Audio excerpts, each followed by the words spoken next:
Welcome to the Digital Analytics Power Hour. Tim, Michael, Mo, and the occasional guest discussing digital analytics issues of the day. Find them on Facebook at facebook.com/analytics hour and their website analyticshour.io. And now, the Digital Analytics Power Hour. Hi, everyone. Welcome to the Digital Analytics Power Hour. This is episode 142. Digital analytics is still a relatively new profession in some senses. And as you progress in your career, it's sometimes hard to find other people who've sort of been there and done that in the things that you find that you're doing day to day in your job. And, with plenty of people and vendors saying this or that technology is quote unquote changing everything about once every 3 years or so, it can also be confusing what to spend time on and how to prioritize your efforts. Correct me if I'm wrong, Tim, but really only one person can be the quintessential analyst. Is that and how are you doing? There can be many, and you're killing me. It's our co-host, Tim Wilson, Senior Director of Analytics at Search Discovery. And Mo, we got to come up with a really cool name for you. Maybe we could run a fan contest. But how are you doing? I'm good, but I don't think that's necessary. Oh, I don't know. I think, I've learned something about personal branding. He'll get bored with me at some point, and then he's going to turn his sights on you, and you'll get to squirm uncomfortably for a few years. It's just a reflection of my great admiration and respect. Anyways, Mo Kiss, analytics lead at Canva. I don't know how to pronounce it. How do you pronounce the company's name? Canva. It's Canva. But you say data. And also just within marketing. I'm the marketing analytics lead. Yeah. Marketing analytics lead at Canva. So that's good. I'm finding out finally what your job title is. It seems like you get promoted pretty regularly over there. So I feel like it's not totally my fault. So in that sense, you're kind of like, kind of a rising star. And I'm Michael Helbling, and I'm just talking randomly. Okay, we need a guest who has taken a lot of the combined wisdom of some of the great people in our industry, and she worked alongside Eric Matisoff from Adobe into creating a really great presentation for Adobe Summit, which was then turned into Adobe Virtual Summit because of the coronavirus pandemic. And we just thought, hey, what a great opportunity to hear a little more about this topic. So Jen Yacenda, she spent the first 12 years of her analytics career growing and leading the digital analytics practice at Starwood Hotels. And then in 2018, she transitioned and started her own hospitality-focused analytics consultancy called Travel Perspectives. And today, she is our guest. Welcome to the show, Jen. Thanks, Michael. Thanks, Tim, Mo. Great to be here. I feel like, Michael, you didn't throw in that not only she had a jam-packed, full-on solid core summit session, and then as summit kind of shrunk things down to be shorter, there are so many things that we've lost in the pandemic, and one of them is the full session that Jen and Eric worked so hard to create. So in a certain sense, we're just delighted to have you. But maybe to kick us off, maybe just go back to the original idea and kind of explain, Jen, what you were thinking about as you kind of broach this topic, and then we'll kind of dig into some of the questions that came from it. Yeah, I mean, first and foremost, we're hoping whenever we are allowed to travel again, that maybe there's a conference where we can actually put on the full hour plus whatever session of content that we've got. But in lieu of that, we're taking all opportunities to share the great content that we collected. So for a little bit of context, Eric and I were talking about different sessions to run at Summit, and we thought there was a little bit of a gap there's not too many sessions focused on career advice, how to grow. If you're looking for the next promotion, if you're looking to get into analytics, if you've got a team that you're recently managing, there's not really a ton of sessions dedicated to how do you become a better analyst, how do you become that manager, leader for analytics that you want to be. So we kind of put our heads together and we're thinking of, ways of how to become that quote unquote rock star within your organization as a rock star analyst, which is something Eric has a couple other sessions at Summit around. And so at the same time, I'd been listening to this podcast of Tim Ferriss, and he wrote a book called Tribe of Mentors, where he created this masterful recipe of questions, 11 questions that he goes around asking, the Tony Hawks, the Ariana Huffingtons, the Brene Browns, the people that have reached the top of their game in their fields. And he asked them the same 11 questions. So we thought, why not do that for analytics? Let's go out to the community with that same list of 11 questions. It was funny. That was like it was helping people grow with their career. I'm sure the first thing on the list was we need more sessions about like how Adobe's platform can help you be successful. That just didn't quite make the cut because, no. It didn't. We needed to go beyond a session at Summit that had nothing to do with an Adobe product. It was bound to happen at some point. But you could probably use Adobe products to create the session. So, just tie it all together. No. Which, I mean, the analytics rockstar session, which like he took over from Brent Dykes, right? And that was always one of my, even though it did always wind up being kind of very, Adobe Analytics centric, but that was definitely always a super practical tips session, but it was definitely baked into with Adobe. So. Okay, can we talk about the questions? Yes, we can. Go ahead, Mo. Okay, so Jenna, I'm really curious. I have listened to some of Tim Ferriss's podcasts previously. Actually, the one on how to say no was one that actually did resonate with me because it's a skill that I have yet to perfect. I probably need to listen again. But I suppose I'm just curious to start with, when he asks these questions of all of these like amazing people, what are the highlights for you that you've taken away from some of those conversations he's had? Like, are there specific like moments, or is it more that you found asking these questions has led to insight yourself in the analytics community? Yeah, I mean, first and foremost, I was blown away with the number of people that agreed to answer and participate in the process. So the people willing to share their stories, their experiences was awesome just to collect. I think we had 38 full participants. I probably reached out to about 90. So I had a third, 33, a little bit more than a third kind of accept, which was, I thought, pretty decent.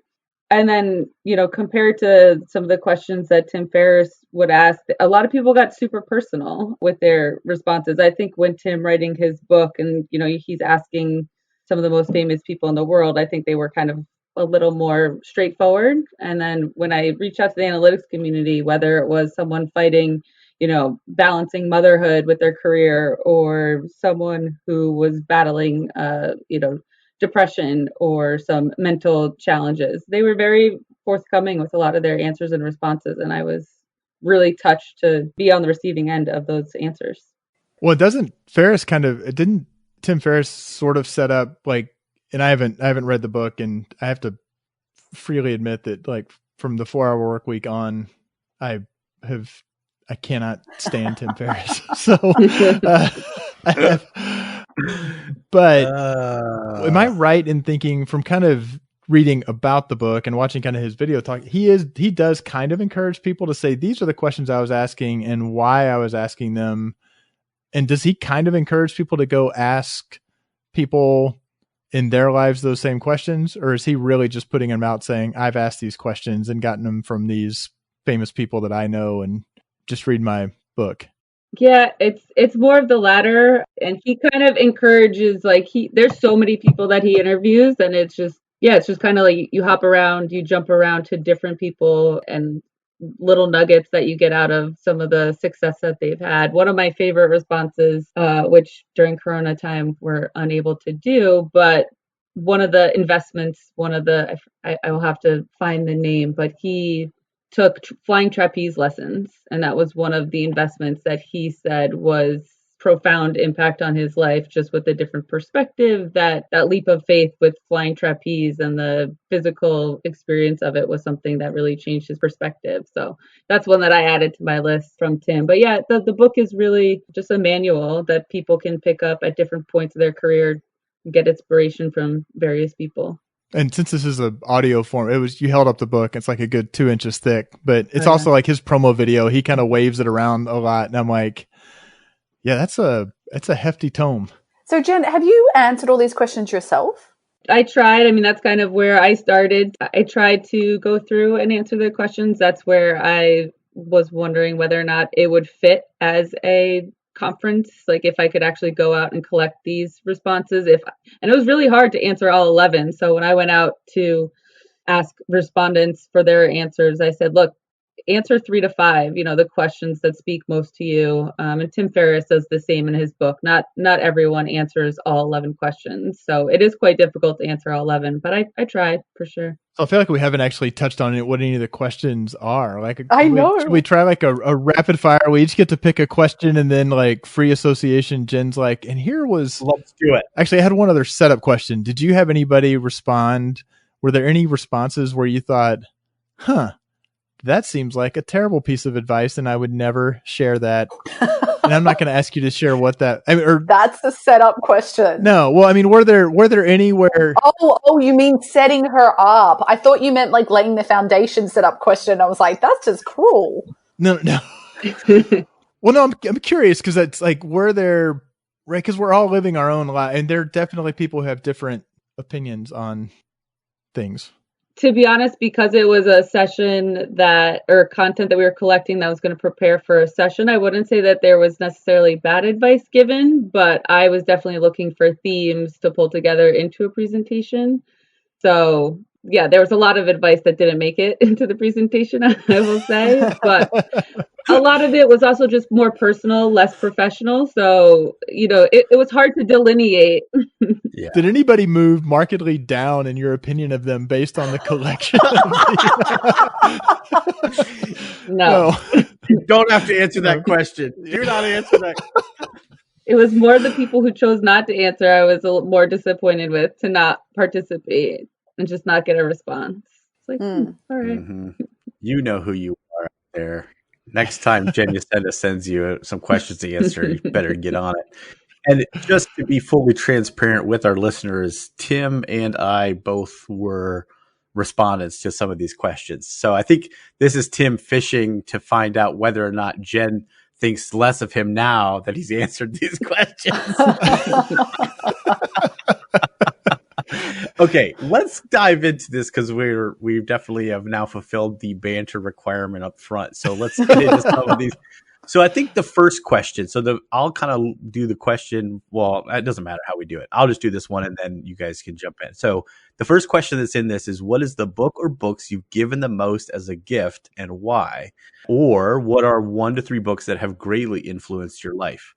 I first off just want to say how much I enjoy the structure of that question, because I feel like I recommend books all the time, but when I sat down and thought like, well, which ones have I bought for people and given away? It changed or shrank my assessment criteria. So anyways, I'd love to hear like Jen, what kinds of answers you got for that one. I mean, this one, and I can shamelessly plug our Adobe Summit session to go check that out, the recorded version. But we cover this question in our session. It was one of the most overwhelming, most prolific, questions that we got. I mean, the list of even just reading all the different books that people recommended, I felt like I got smarter knowing all the books that were out there that people found valuable and were giving as gifts. For me personally, one of the books that I usually give to direct reports on my team was Donna Wong's the Wall Street Journal Guide to Information Graphics. Yeah. Infographics, yeah. It's such a quick read, and it's like it still stands the test of time. And I continue to give that one as gifts to analysts that are potentially struggling with visualizations. But we got things from memoirs to science fiction to a lot of psychology books, how we sleep, blink, a lot of, Power of Habit. There are so many titles that were just blew me away.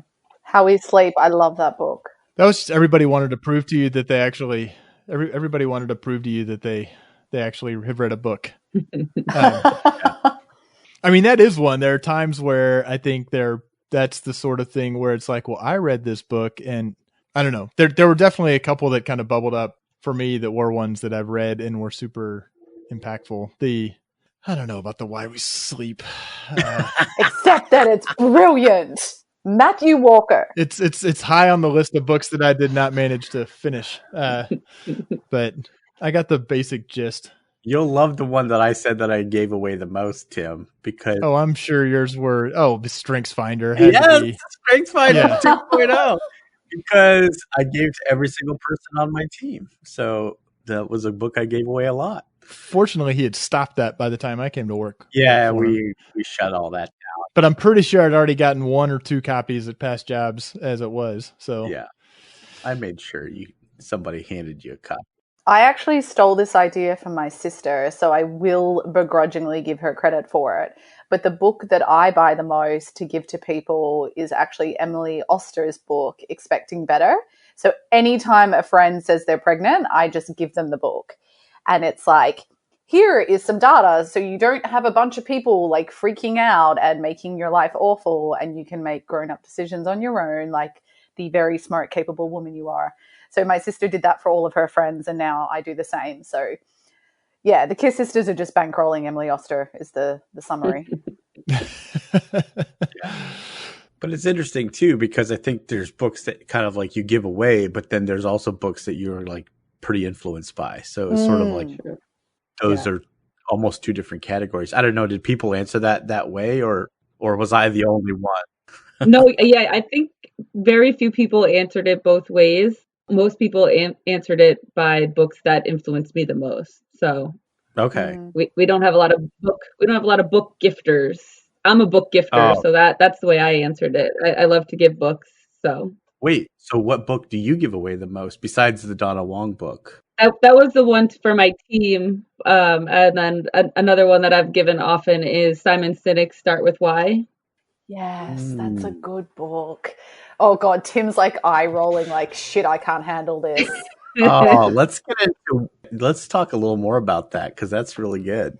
I like love that book. Somebody actually just recommended to me his most recent book, which I forget the name of, so I'm going to look it up before the show's over. Maybe I can talk about it. Tim, what about you? What book do you give away the most? So mine have kind of evolved but I actually would fall in the one that I count whether I've given it, which I have definitely ordered it and given it, or have had people get, is the Information Dashboard Design by Stephen Few. I think I'm going to shift actually to Cole Knaflich's data storytelling, because I think she actually covers a little bit broader and hits. I mean, she references Few, she references Wong. I mean, so that's just on this data visualization stuff really does matter, and it's not that hard. I mean, but I also recommend the Donna Wong because it's even tighter. See, I actually give away Nancy Duarte's book more than Donna Wong's. Which one? The Slidology. Although now I probably would choose Data Stories over Slidology, but Slidology for me like completely changed the way that I thought about presentations and like how I communicated stuff. And it was like my aha moment. So I share that with lots of people. I just want to point out that as we're talking, actually, most of us give away books about communicating data. I'm noticing that trend. I just think that's really interesting, because Strengths Finder? Not me. I was like the rest of you. I said some. I didn't say all of us. I mean, you go through the thing and you score it, so that's a pointless metric. And technically, if you understand your strengths, Tim, you will be more effective at communicating data. And I have a copy of Information Dashboard Design that I bought for myself, so you didn't have to gift it to me. But yeah, no, I just think that's interesting, because like all 3 of you, kind of unbeknownst to each other, all think that's what you give those books away to people. No, I just think that's fascinating, because it could be some other thing about digital analytics, methods or other things like that. But communicating data seems to be like an interesting theme. Anyways, not trying to make causal elements where there aren't any. I just noticed that something very interesting. All right. Oh God, we've got to like do a 3-hour episode and get through all of these. But I really want to know about the purchase. So what purchase of $100 or less has most positively impacted your life in the last 6 months or in recent memory? I don't know why. That one just sings to me. Yeah, this one was interesting because to have a positive influence on your life, but it was more from a professional lens. So it was kind of a hard question, I think, to answer. For me personally, my answer was the Wall Street Journal, which is a little bit of a cheat because it's not $100. It's a little bit more for an annual subscription. But just as an analyst, well, first, they do a great job. Well, for a lot of the time, they do a good job at presenting data within. Some of them can be biased, of course, but I think that a lot of their graphics can be really strong in their journalism, which is fun to see. And then just staying as an analyst, staying up to date on the headlines is something that for travel in particular is super helpful, just to know when there's major tornadoes or shifts in weather or, globally what's going on across the world. So the Wall Street Journal for me is something that has really positively influenced my life. But that one was a kind of mixed bag. Some of my favorite responses that I remember getting was massages, investing kind of like in, we sit at our desk chairs all the time and just getting some me time, really investing in a monthly habit of going out and getting massages and treating yourself was a great one. Jen Coons had a really interesting one where her hobby is bird watching. So she'd invested in a really, and I don't know the terminology, but a photography lens that allows her to more properly bird watch. And it's just a therapeutic, an activity to get out of the house, and it's just something that has positively influenced her life that way. So very nice. And then we got ones like running shoes and video games. We got a whole gamut of responses. You can buy running shoes in America for under $100? Yeah, sure. Yeah, actually, I feel like I get a higher cap because of the currency exchange. So I feel like for me... So for 150 Australian dollars, Mo, what have you bought that impacted your life? And I think Jamie may say the same thing. He was like, yep, that feels like our purchase pattern, that we set a budget and then rationalize why we need to spend more. See, my my thing is, like, I had one that immediately popped to mind, but it's not recent. And it was actually a gift from Jamie. But he bought me a soda stream for my birthday like 7 years ago. And it hands down like changed my life, because I went from drinking like 1 bottle of water a day to maybe like 5. So I feel like that has made my whole being better. But that's a weird one. But then I'm always spending money on plants, and they make me super happy, and I talk to them and I name them, and I'm kind of weird. Mo, unrelated, someone told me you soda stream milk and use it in your pancakes and it makes them super fluffy. That's the weirdest advice I think I've ever heard. I know, but it really works. So go figure. Anyway, sorry. We have lost the show. Okay, Tim, what about you? This question again seems like one of those where 38 or so responses, there had to be, again, not going to ask you to name them, but there had to be 1 or 2 where you're like, were there? You don't have to share what it was. Again, Tim, quit fishing. Oh yeah, this one actually, this one was more. Not a lot of people answered this one. People ignored this question. Yeah, Tim, did you answer this question? I don't think so. I can't. If I did, I don't remember what I did. Oh, okay. I'm not sure how I would answer it now. I did. I bought a couch for $44 at a thrift store, and it was just like, I didn't know you could buy a couch for $44. It's not a nice couch. What? Why has it positively impacted your life? Is it just the fact that you got a bargain and you still had like $60 left? No, it was really about solving a problem creatively. We just needed, we didn't need anything fancy. We didn't need anything, but I always mentally think about couches costing $1,800 to $2,500, something like that. Like nice. I'm not gonna lie, we just bought a couch and it was in that ballpark. Yeah, no, that's what I go to furniture stores and buy couches when I buy couches, and I'd never even thought of it. And then one day, I can't remember why, but all of a sudden Maria calls me and she's like, hey, go rent a U-Haul and come over to this store. We're going to buy it. And I was like, what? She'd gone over there with our sister-in-law. And so it was like, okay. And then I saw it and it was like, this couch looks fine to me. Well, wait a minute. So sounds like that $44 was the cost of the couch. $77, Tim. Okay. Just checking. Yeah. Because you can rent a U-Haul for like $15 an hour. It was easy. Okay. So yeah, all in 77. Still a big deal. Good savings. Anyway, still met the criteria of the question. Very good. Yeah. It was still under 100. Okay. So I like that question because it is hard to answer that in a way that's sort of like, hey, this is advice I want to pass on. Like write this on my tombstone. And actually, as I went back through the answers I gave you, Buy a couch for $44. No, What you want written on your that's what I mean, tombstone. Mo. I don't want to write that on my tombstone. I'm just saying, like, it's hard to answer. That's what I mean. It's hard to answer. And some of them were like really hard. And I look back and I'm like, man, I was in a weird headspace when I answered a lot of these questions. So anyway, but that's just a me thing. Yeah, a lot of the questions have that profound impact that makes it a little bit harder to answer. Yeah. All right. So now we're going to move into tougher territory. Ready, Mo? Oh, I'm scared. How has a failure or apparent failure set you up for later success? Do you have a favorite failure of yours? I knew we were going to get to this one, and I was really nervous about it. Why are you nervous about it? Because I do have a favorite failure. Oh. But I'm now going to talk about it on the podcast. Well, you don't have to if you don't feel comfortable. No, but I feel like... So the thing is, I've actually talked about this one at lots of like women networking events.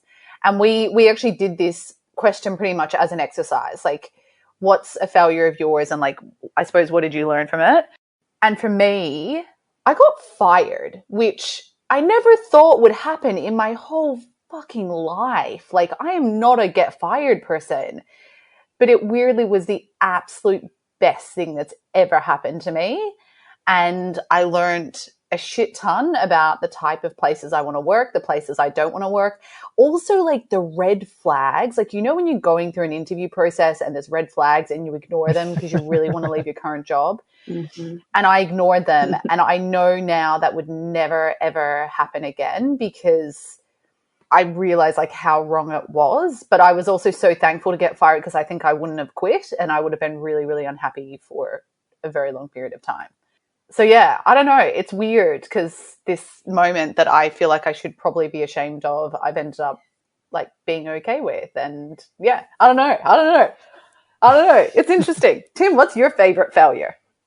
I don't know. I mean, all I can do is like riff off of like, I definitely point myself to I say it's the 9 longest months of my career was the 9 months that I worked at a large insurance company. And it was the same thing that it was I don't know if that's my apparent, but I pointed people to that still gave me a deeper lens into the inside of like the massive companies that I, you know, when I'm consulting with a large enterprise now, like having lived the ponderous nightmare of whether it's in the hospitality industry or banking or wherever, like, yep, I know this is why I don't want to be there again. And learning that like, yeah, that's not the life for me. There can be some very large and great companies that are very admirable, but I don't know. I mean, I knew same sort of thing. Day one orientation, I'm like, this was a big mistake. And then 9 months of it's a big mistake. But at the same time, I wouldn't necessarily say it was a bad thing to have done, but I don't know. I don't know if I consider that a failure or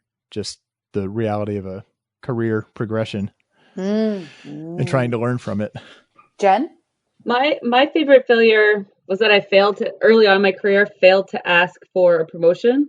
It was my first job. I was at Starwood Hotels and, you know, I worked my butt off for the first, 2 to 3 years, whatever it was. And I, you know, as a naive, relatively like first job right out of college, I didn't think you had to ask for promotions. Like I just assumed that hard work got recognized and hard work, you know, deserved the promotion. And I was clearly, you know, in my head deserving of a promotion, but I didn't ask for it in the cycles of, you know, corporations that, you know, you need to hit the budget and the big 5 review and all that personal development jazz. And so I had failed to ask for promotion, and so my boss at the time, it was just, he gave me a really strong lesson of like, you know, you need to ask for these, like, you're lucky I asked for one for you. But it was just a powerful lesson to learn that, yeah, people in big companies in particular are always asking for promotions. And, you know, as a young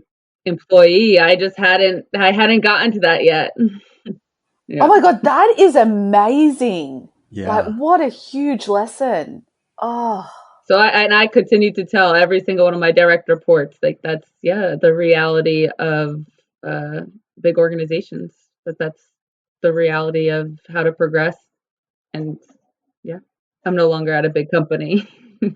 And with all the staff I manage, I always ask them, like, anytime they get good feedback, yeah, like, I don't care if you put it into like a notes file or if you like forward the email and then put them all in a folder, but every time you get good feedback from someone in the company, like, you just put it in one place, because you're going to have to pitch at some point about why you want a promotion or like a pay increase. And if you have all that feedback stored somewhere, it will make it really bloody easy to be like, here is all the work I've done and this is why I deserve this. And it's like a habit that has actually, I found, been really useful for me as well. Okay, Michael, your biggest failure. Oh, geez. I was hoping we could skip me because, we got to get to all the questions. No, so what I wrote in there. Time management of this episode, yeah. maybe.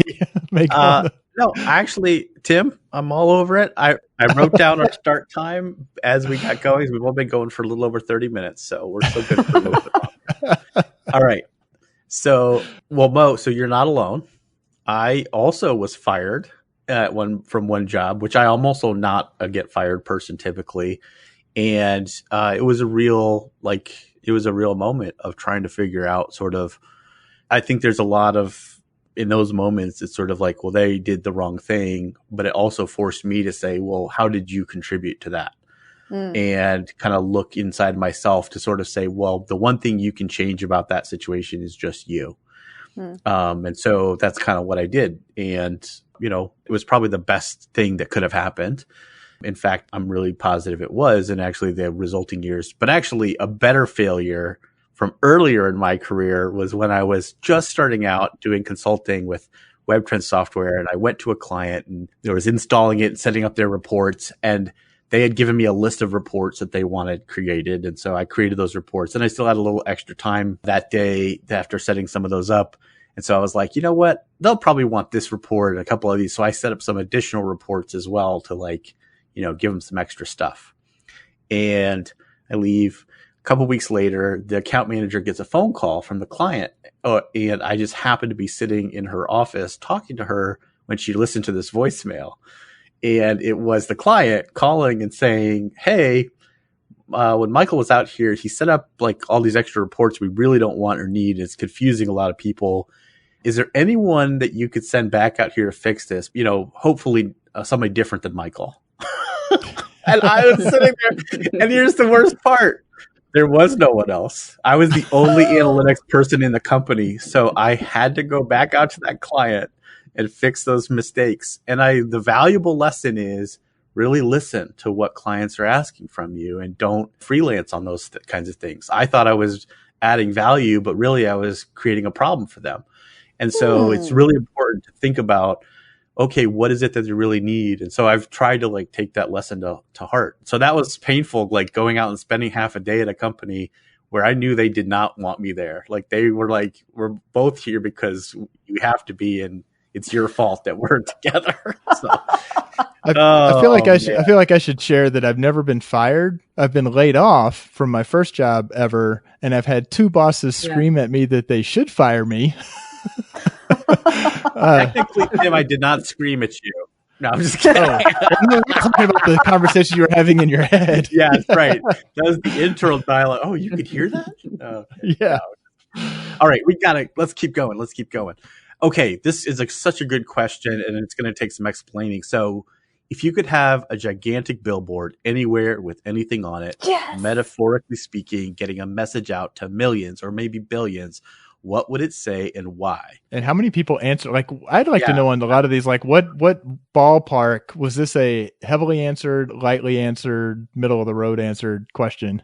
I know I need to go back and do some counting for each of these, but this was probably a middle, I would say. But this was one where there was a clear theme across everyone that answered it. And it was just to have more empathy. It came in multiple different flavors. One person literally just answered with one word, empathy. We're all human was another one. In a world where you can be anything, be kind. And then mine personally is to live by the golden rule, do unto others as you wish done unto yourself. So, just this whole notion of being a good person was a clear winner in this question. The funny thing is my immediate reaction when I saw this question was something about kindness. And there was a really beautiful video I was watching the other day about like the crazy world of COVID and post-COVID, about how, I don't know, people are actually being kinder to each other right now. And I'm sure that like there are lots of examples of they're not, but there are lots of examples in the world of where people are. And, you know, not that there's a silver lining to this whole hot mess, but if people can get reminded of that, that's a nice thing. But I don't know. I feel like I'd really have to think about the words. Tim? I think I'd be immediately negotiating for, I'm like, can I get, there's 3 billboards outside. I've got a lot to say. I was actually like, how are you going to fit this all on one billboard? Yeah, exactly. I'm like, well, how about if I had like 5? Yeah, I don't know. I passed. Well, and honestly, don't put a paragraph on a billboard. You didn't answer this one, Tim? I don't think so. I really feel like maybe I should pull up what you did. Yeah. I said my catchphrase, which is analytics is people business. It's about people, which isn't totally like the same as some of the things that people said about empathy, but it's in there. It's sort of like there. People and people, like on all sides of this, is all what analytics is about. And anyways, that's really interesting. So it wouldn't have been know your job, do your job. See, that's the sort of thing I would have been like. That is so what you would have said. Do your fucking job. That would be good too. Because if your job is people and empathy, then you need to know how to do that and do it. Yeah. Great insight, Tim. Yeah, but my only thing is that some of the best teams that I've been in is when people do more than their job.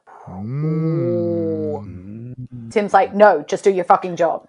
Tim always does more than just his job, just FYI, from personal experience. I'm just playing through in my head the whole debate we had months ago around the oh dear, the people who, well, there was somebody who was a coworker of yours at the time that was like, nope, like 9 to 5 and then I'm out, I'm off.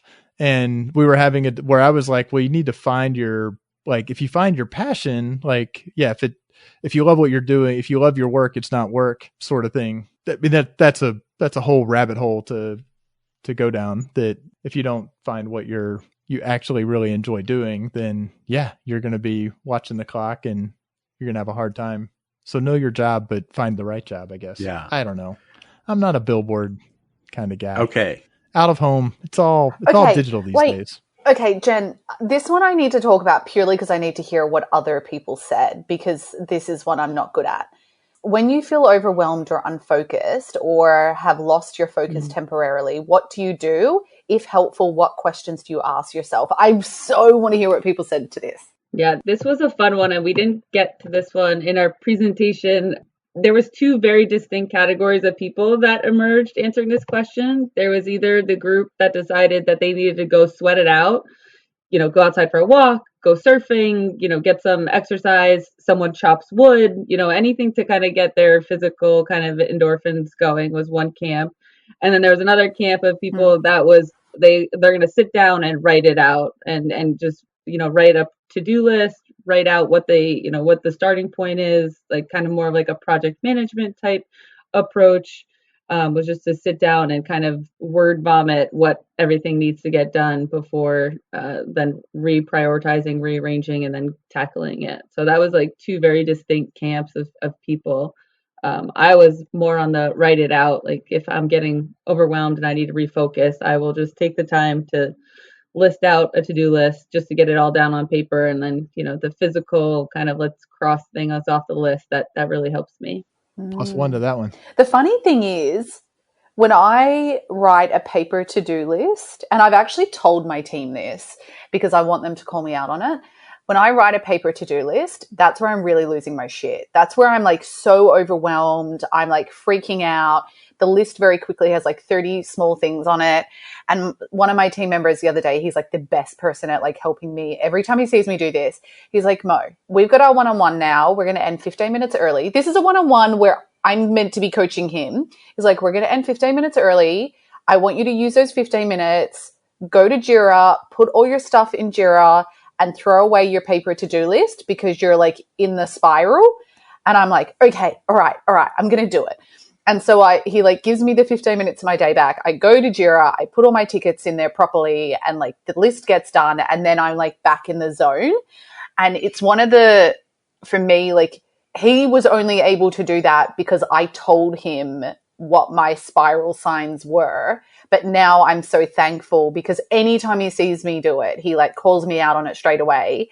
And yeah, like it's not necessarily like something I do for myself, but sometimes like letting the people around you know what are the signs that you're unfocused or you're feeling really overwhelmed so that they can also help you like refocus. I also feel like I know you, but your accent still throws me a little bit. So when you said go to Jura, I heard Jura, like Jura whiskey, which is kind of making some of the podcast rounds. And so I was like, it could be that both of them like go to Jura, and when you're done, go to Jura. They completely different approaches. There's medicate, self-medicate, or organize. That's interesting. What do you do helps when you're getting unfocused or overwhelmed? So it's really interesting because now I'm like, oh, I should try taking walks when I feel this way. I'm like, that's a great idea. I was like, that really does work. I needed to think of that more. It does. So I spend time writing out what's going on in my head. So it can be a couple different avenues. If it's emotional or just like confusing or frustrating situation, or I feel like something's not right in my head, that I just write out, like I just do like an emotional inventory, just like what's going on. And then if it's like all like these tasks and everything and it's too much, then I have a system and I use Evernote, but I just start writing a list. And actually I've started taking audio recordings on my phone even, because I just take 15 minutes and I just start talking into my phone or just start typing, and everything that comes to my head gets on the list. Every single thing. So just, it all has to come out. So it's just like it came up, boom, it goes on the list. Came up, boom, it goes on the list. Again. Literally things like attend this meeting. It goes on the list. I'm attending that meeting today. It's going on my list. So that way I can check it off and it's a thing I did, even though all I did was just show up to the meeting or whatever. So it could be like send an email to so-and-so that it's literally just sort of like a sentence. But if I send that email, I get to check it off my list. So like the little to big things, and then I can go back through after I get a little more control of that and go prioritize that list. And I kind of like use my little system to like bold the things that are really important. I can bubble those up. But sometimes you just have to like get a system to like pull it out of you, stick it somewhere else. Then you can look at it and start making some progress. But no, I'm totally like the same as you, Mo, where I can get, you kind of just get overwhelmed with stuff sometimes. And you're just like, okay, learn those signals, learn how to stop yourself, learn how to take a step. So that's been a big deal for me. Yeah. Fascinating. I just lash out at my podcast co-hosts, and it's kind of like it saves me the walk. Yeah. I still get a little bit of heart rate, kind of up. I don't know, Tim. Tim, what do you actually do? You in the last month have published a very public list. So I'm thinking maybe there's some list process that you do go through. Oh, I have lived and died by lists for forever. If I find myself not taking the time to put it on in Todoist, then that's when I'm like, whoops, I'm getting to the point. But then then I'm like, let me just put it on there. And I mean, there's all sorts of, but I also believe that there are lists work for some and lists don't work for others. There are people who really should have lists working for them because shit is falling through the cracks right and left. It has worked for me for so long, and I've gone through the paper mode, and then I've been digital lists for years now. And because it sort of forces you to say, if I write it down, I'm not going to forget it. And it's there, and I can assess that, yeah, you know what? This can wait for 3 days, but I've written it down. I'm not going to forget it. If I need to tell somebody, I'll use it. Hey, it's on my list. I'll be getting to this, whenever. So. Yeah, but I think and the thing that happens to me is like lists can also then be the cause of being overwhelmed, because suddenly you have like 30 things on a list and you're like, yeah, shit, there is no conceivable way I'm going to do all of these things and like still sleep. Well, that's where some of the kind of list oracles will say, don't do some of what Michael said, which was like write the gimmies down, which I'm not sure I'd completely buy into, because I'm kind of if it's got to get done and I can write it down, yes, it will give me progress. But the idea is that if you capture it, then that will force you to say, well, I can't do them all at once. Let me put them in the right order. And once I'm eating that elephant one bite at a time, I've at least defined the elephant. Now let me start, taking bites of it. You're looking at me like you've never heard that expression before. I have not, but how do you eat an elephant? One bite at a time? Well, vaguely, but it still seems weird to eat an elephant.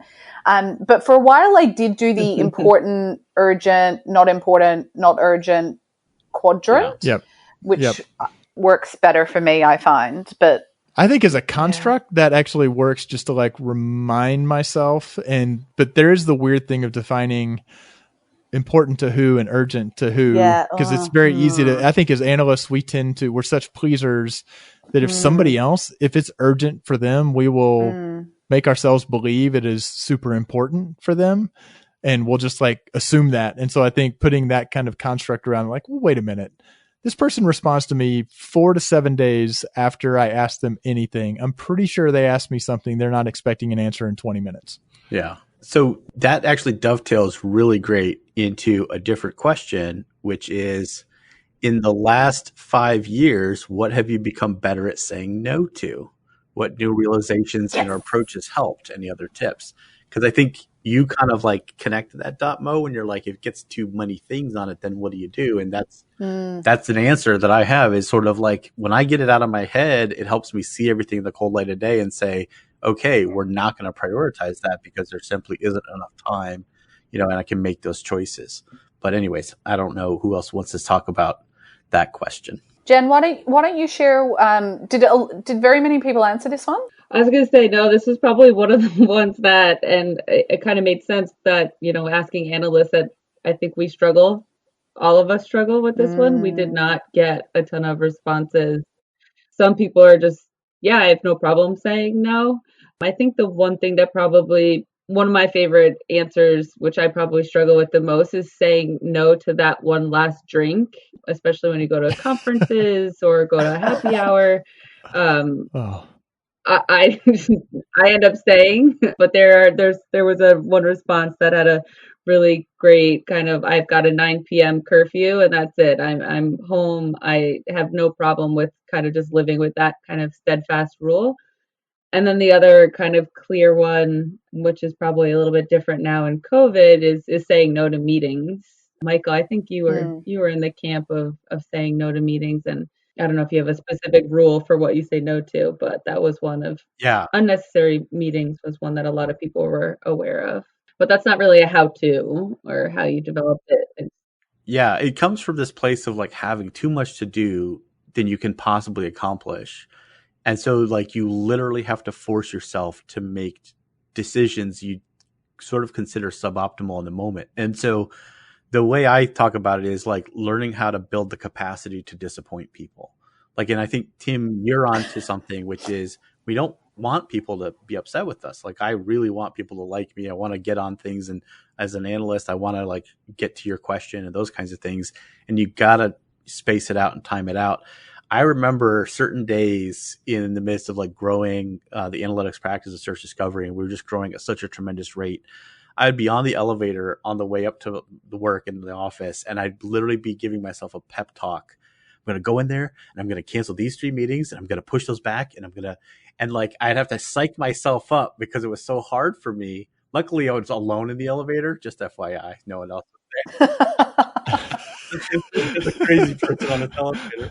You're like slapping yourself in the face and who's the man? No. So, but literally I would be psyching myself up to go in and like go do these things that I was afraid to do in a certain sense. And it's hard. So, but after you start doing it and nothing bad happens, it builds up this competency to start understanding more clearly what's most important and what can actually wait and where your focus needs to be. And I think that was actually over the course of a year and a half where I was learning some of those lessons. Some of the biggest development in my leadership capability was the ability to kind of start taking those things on and be able to actually address them. It's tough. I don't know.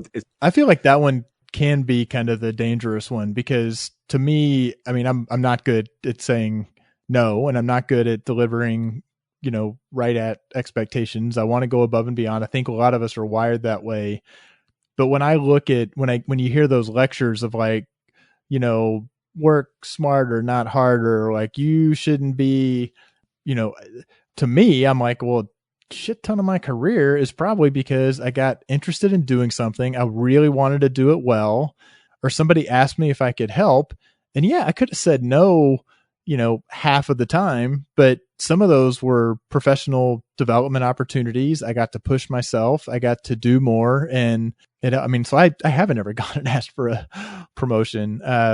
Actually, Jen and I had a whole separate little exchange about that, where I believe calling out that I'm a, upper middle class white cisgender dude. So there's that whole piece as well. It's easy for me to say, no, I just, work hard and, stuff comes. But I think there's a danger for where you are in your career. If you're like, well, I'm going to say no, because by golly, you're asking me for this at 4:30 and it's going to take me, 2 hours. But I don't think that's the intent, right? I think, so for example, but there's got to be good judgment in knowing which one of those it is. But I don't think people who are new in their career are struggling with this. Like, I think generally the skill to say no or to push back is something you have to develop as your responsibilities grow.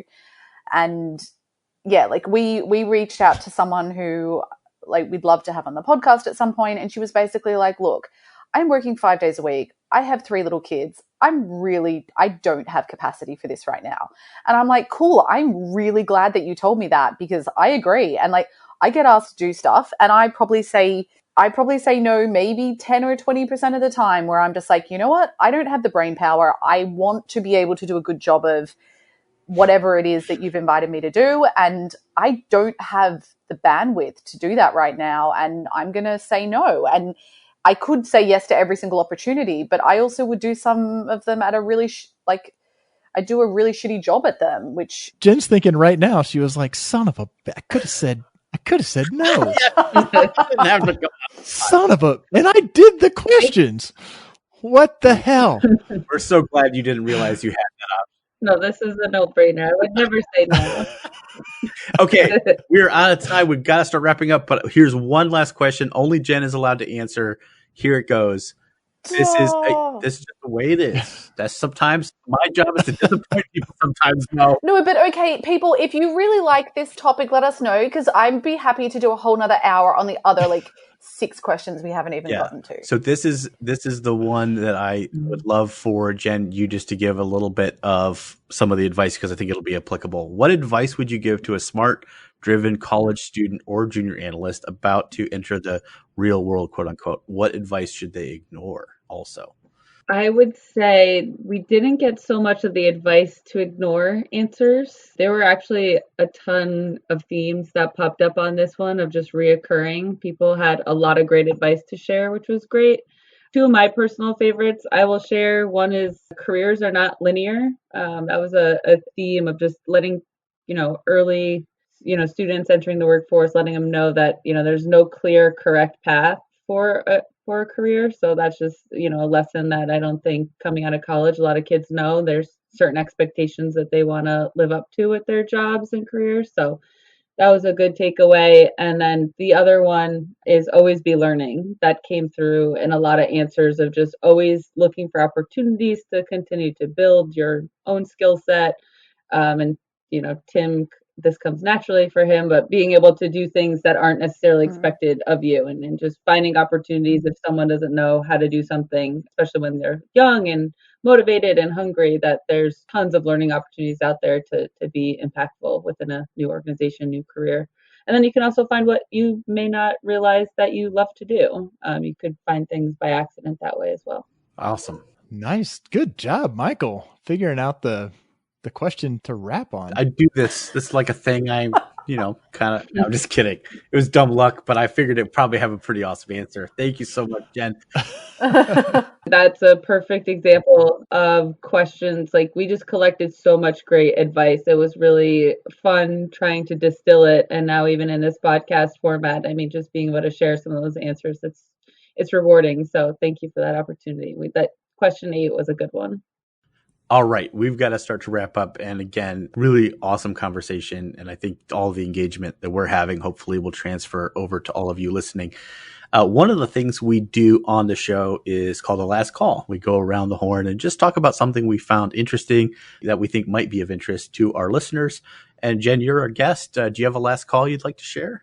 I do. And keeping in tune with this entire podcast episode, the question 1 was my favorite question with the book recommendations. And I actually went out and bought one of the books that was recommended.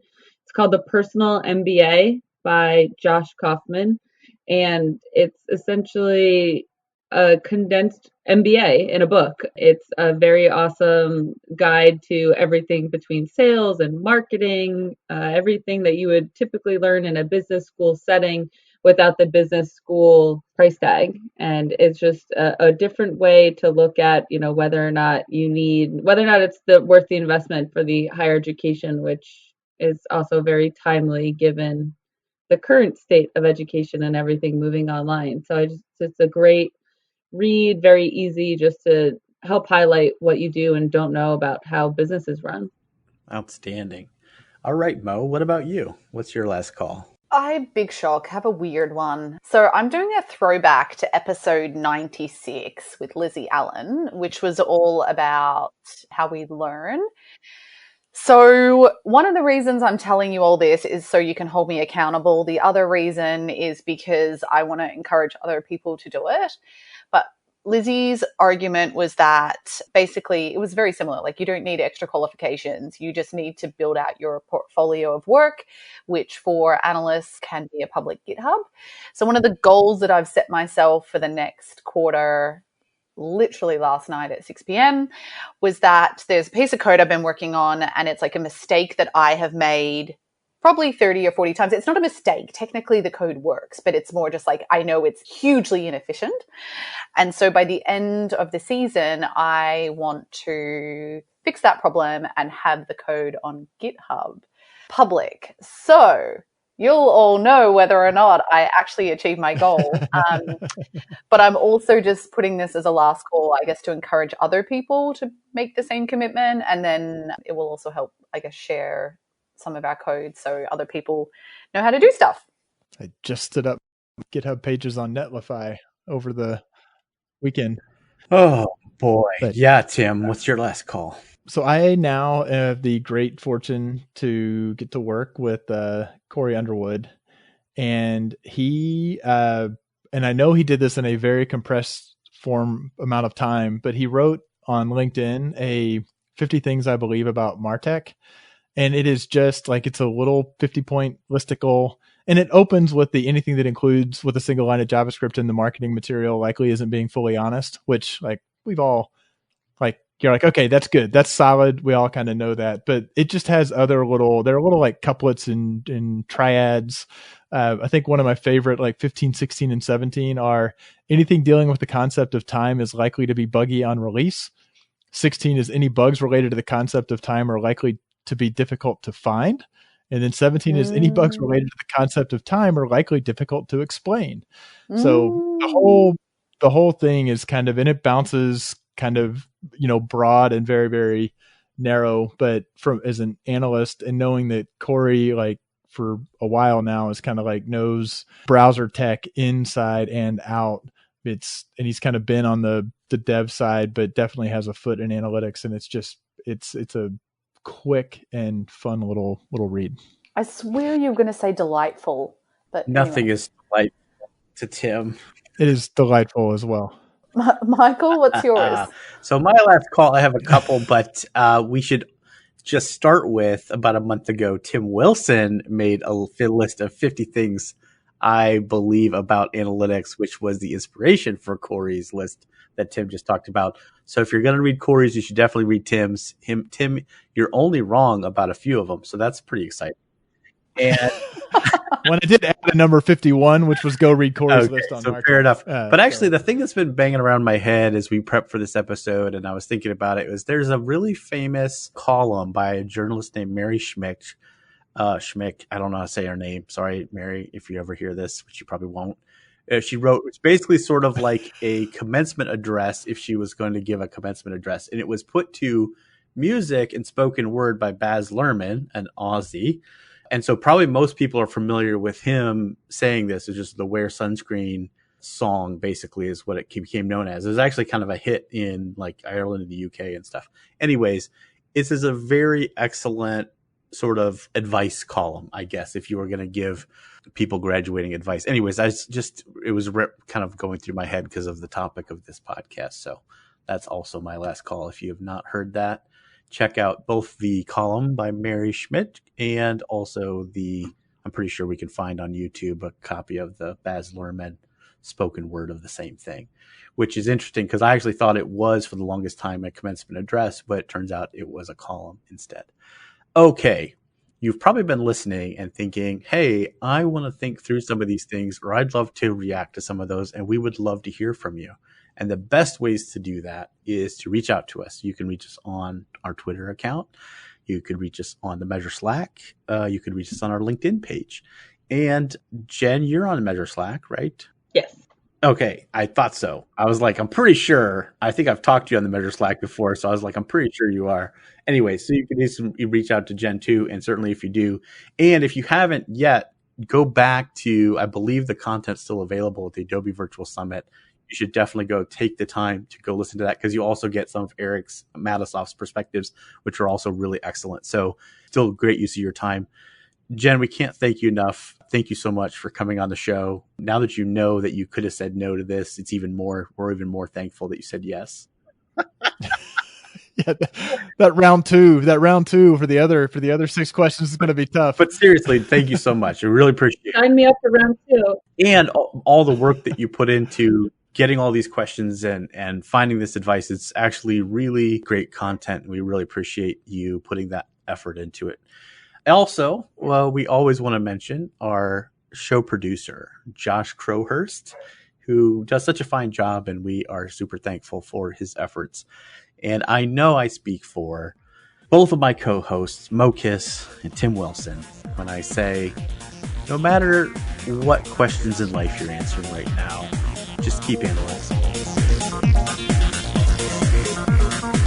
Thanks for listening, and don't forget to join the conversation on Facebook, Twitter, or Measure Slack group. We welcome your comments and questions. Visit us on the web at analyticshour.io, facebook.com/analyticshour, or at analyticshour on Twitter. So smart guys wanted to fit in, so they made up a term called analytics. Analytics don't work. Analytics. Oh my God. What the fuck does that even mean? Don't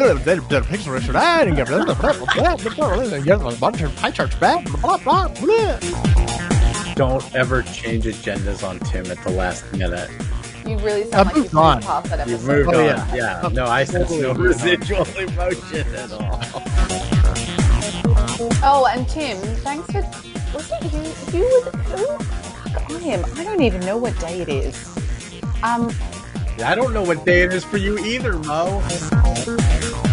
Most people... Somebody tried to tell me the other day that song didn't come from Always Sunny in Philadelphia. I don't remember who it was. Well, they're wrong. Yeah, I know. I was like, no. Rock flag in the 4-hour analysis. That'll be a little bit of a... People will have to think about that.